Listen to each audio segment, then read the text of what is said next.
Hi everyone, welcome back to my YouTube channel. So today I'm going to talk about what it's actually like being a startup founder and my personal experience and journey doing startups. So in terms of my background, my previous work was in data science. I gained a lot of experience working on AI projects, data analytics, etc. for different companies, whether that be in consulting or different tech companies after that. So in terms of my current startup, I started this couple of projects in April of this year. So me and my co-founder, we were basically exploring different ideas in AI. I gained a lot of experience in AI in my previous work, and I was very excited about this. So yeah, decided to start exploring ideas in AI. First, we started with like, experimenting with Telegram, WhatsApp chatbots using AI, putting essentially AI in these messaging services, and then we moved on to a voice AI. We found there's a lot of potential in this space, and the technology was improving really rapidly with voice AI. So we decided to move to this, and we decided to settle on voice AI in the B2B space. Of course, there's lots of ideas in AI. There's a lot of potential, so this could change again in the future, depending on our passion lies, our interest lies, and where we think there's a lot of potential. So that's my background. So in terms of my day to day as a startup founder, so really my day starts from the day before. So making sure I get a really good night's sleep. Without a good night's sleep, I'm kind of terrible. Like yeah, feel a bit depressed really if I don't get a good night's sleep. So I have to get a good night's sleep before. So at least 8 hours or 7 hours sleep would be really good for me. So try to sleep at around 10 or 10:30, and then get up in the morning. And if I get up early enough, I will go to the gym, do a workout. Maybe this might be hour and a half, maybe less, depends on how I'm feeling. And usually I'll do a little bit of cardio in the gym, and then probably if I have time, I end with a steam room and sauna just to set myself up for the day. So usually after my workout or after I wake up, I will usually start work. I try to start work at 9, just keep a steady schedule. Start at 9, and usually the mornings are when I'm freshest in terms of thinking and my mind is the most clearest. So I try to do my most difficult or taxing tasks or most productive work in the morning. So whether that be writing slides or sending emails or uh, communicating or messaging really important customers or clients or doing other technical pieces of work. So I will usually do the most important stuff in the morning. And shortly after the morning, we will do a daily stand up with my co founder, who I've known for a few years now.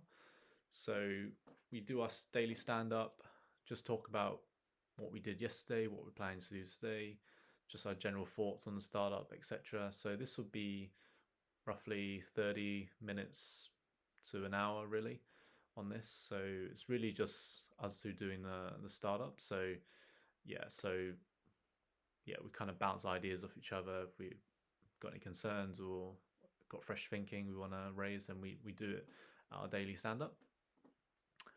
Then after my daily stand up, so this will be close to lunch now, and I usually have my lunch at around 1.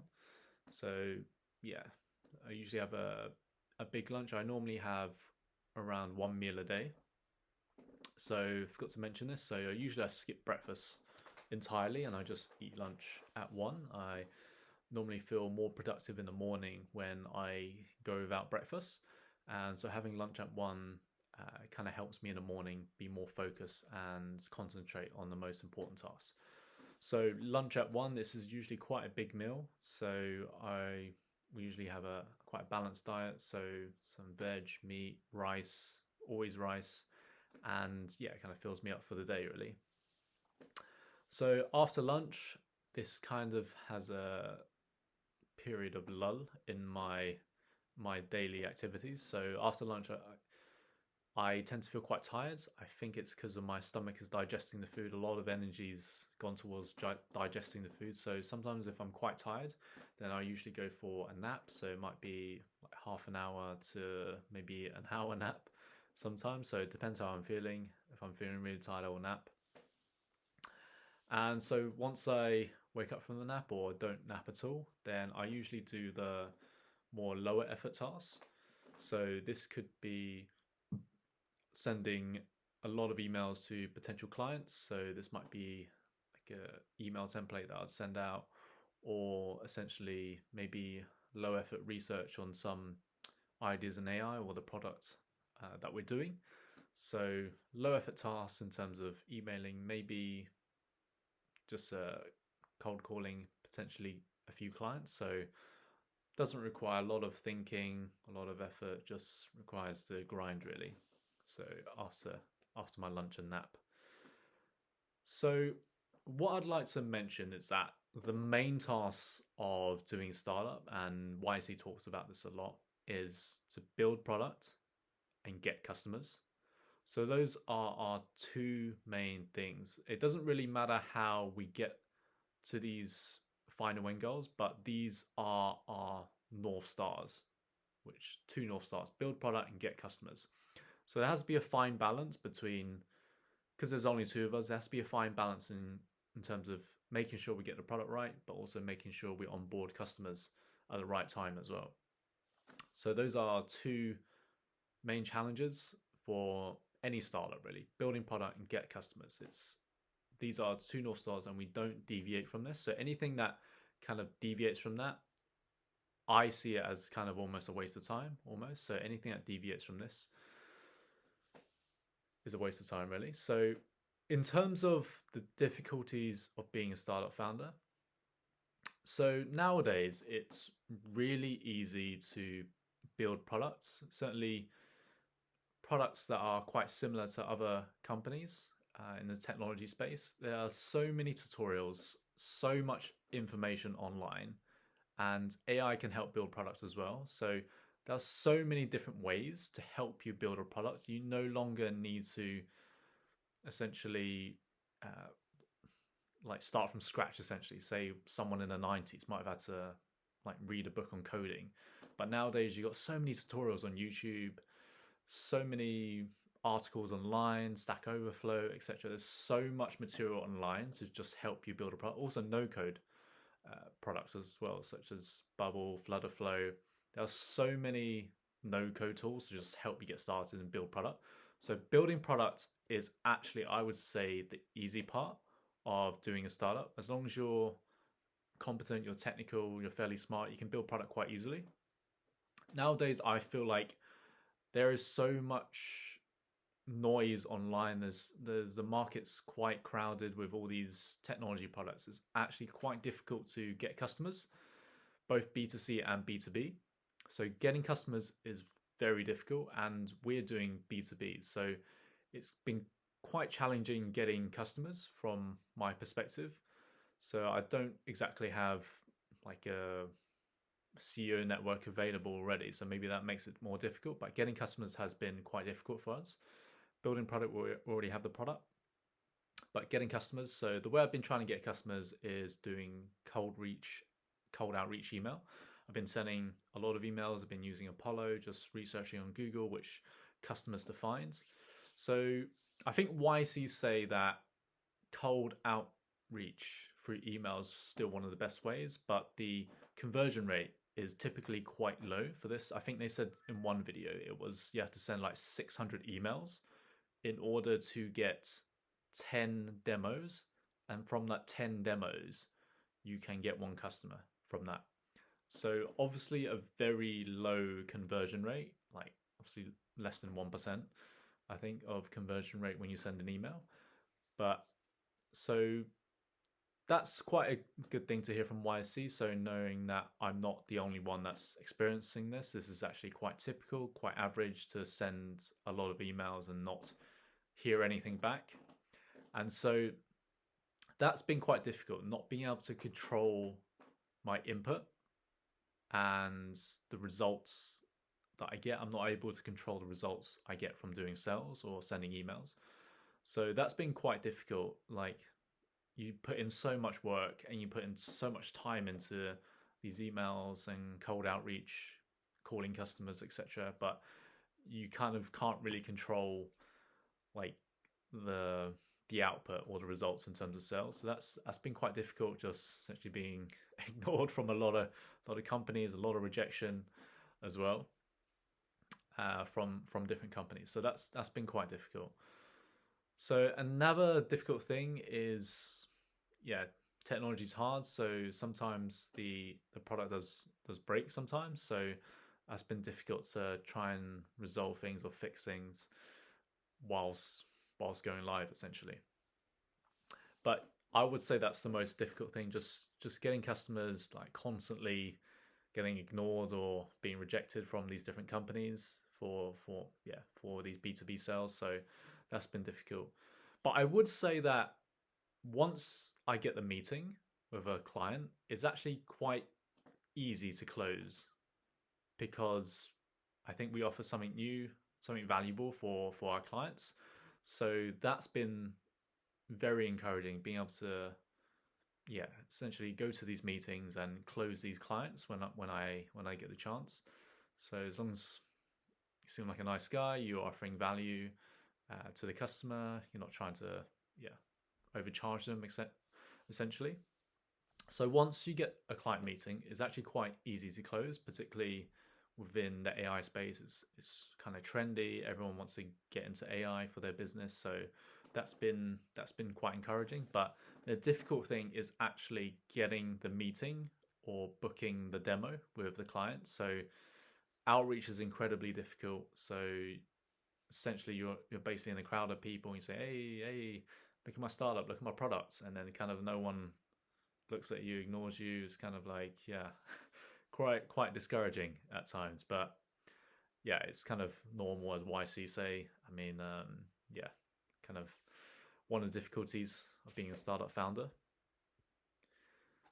Yeah, so those are like the difficulties, but there's a lot of benefits, and this is the reason why I decided to leave my previous job and do a startup. So in terms of the positives and the benefits, so there's a lot of independence and free thinking, which you don't necessarily get in a corporate role. So what I mean by independence and free thinking, like you can literally dictate what you do with your time during the day. You could literally do anything you want during the day, provided that is one of the two things. So build product and get customers. So what I mean by this in terms of getting customers, so literally one day you could think of, oh, maybe I can make a TikTok video as marketing for my startup. Or, hey, maybe I just walk up in the street to some shops and see what they think about our products.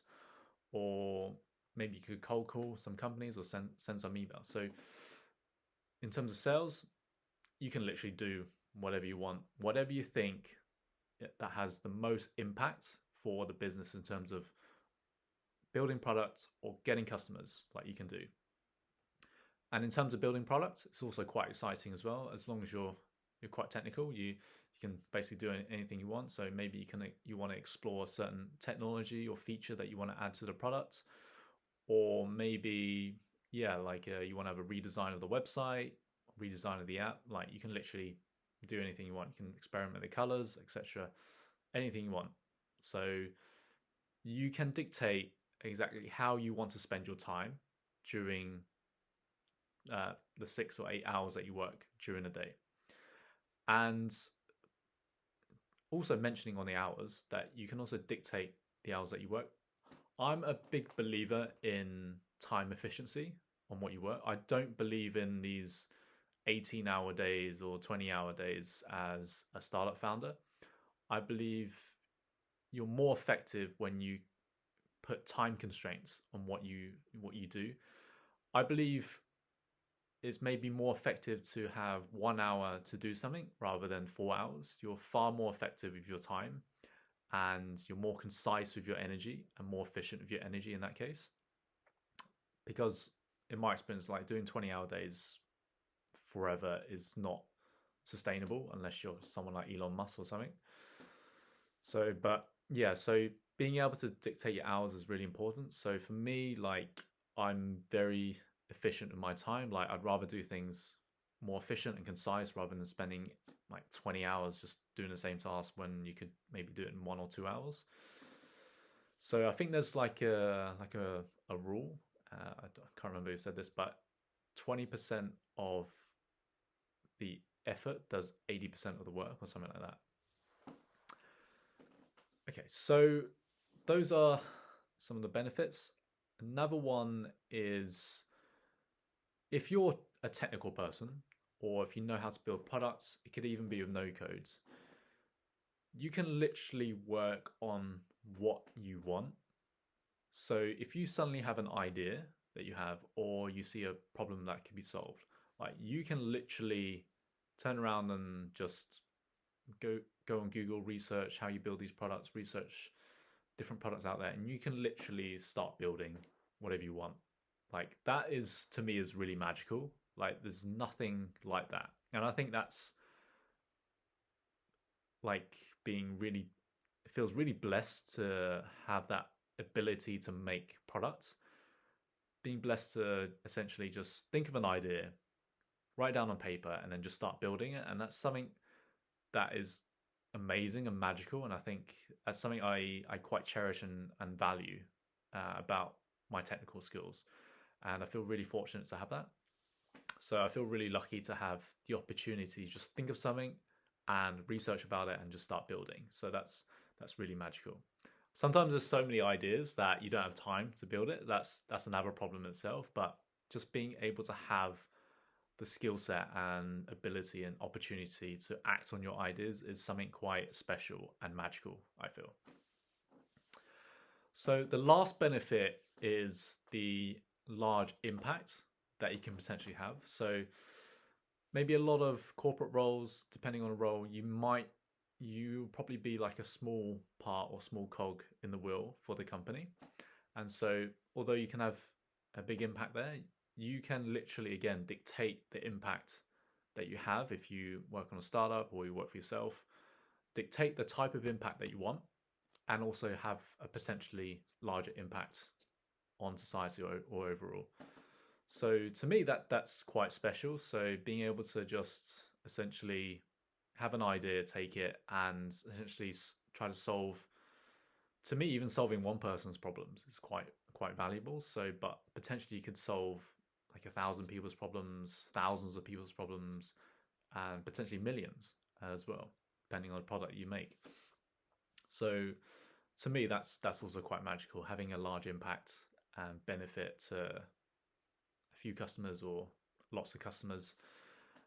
To me, that's quite special as well. So, yeah, so those are just my thoughts on being a startup founder and the realities of it. So hopefully things are a lot more transparent to people that are wanting to do a startup in the future and what it's like, really. And so if you like this video, please like, comment, and subscribe, and see you next time.